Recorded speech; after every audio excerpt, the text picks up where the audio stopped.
घरगुती gas cylinder refill बुकिंगच्या नियमात पुन्हा एकदा बदल करण्यात आला आहे. रत्नागिरी जिल्ह्यातील ग्राहकांनाही या नव्या नियमाचा फटका बसताना दिसत आहे. आता गॅस सिलेंडरची बुकिंग 21 दिवसाऐवजी 45 दिवसानंतरच करता येणार असल्याची माहिती मिळत आहे.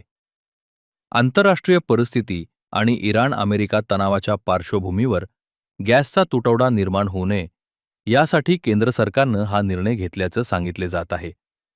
या नव्या नियमानुसार गॅस एजन्सीच्या वितरण प्रणालीमध्ये बदल करण्यात आला असून आता रत्नागिरीतील ग्राहकांना 45 दिवस पूर्ण झाल्यानंतरच पुढील सिलेंडरचे बुकिंग करता येणार आहे.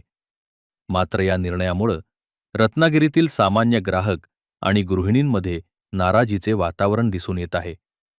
अनेक कुटुंबांमध्ये सिलेंडर 45 दिवसांपूर्वीच संपत असल्यानं पुढील गॅस कसा मिळणार असा प्रश्न नागरिकांकडून उपस्थित केला जात आहे.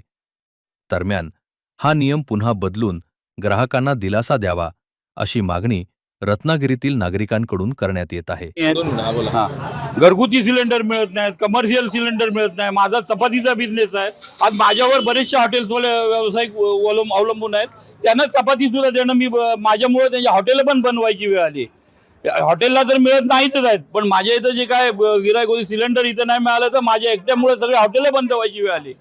चपाती कुठून देणार? आणि घरगुती सिलेंडर पण मिळत नाही. घरी खायची वांधी झालेली आहेत. सिलेंडर नसेल तर काय करणार? गॅस नसेल तर आम्ही करणार काय? 45 दिवसांवर मुदत गेले म्हणजे काय सांगाल संदर्भात? 21 दिवसांवरची 45 दिवसांवर तर महिन्याला एक सिलेंडर लागतो. 45 दिवस कशा करता? आणि एवढी लाईन कशा करता लावलेली? इथं सिलेंडर छोटे सिलेंडर असून मुबलक असून सुद्धा घरी सप्लाय करायला काय हरकत आहे?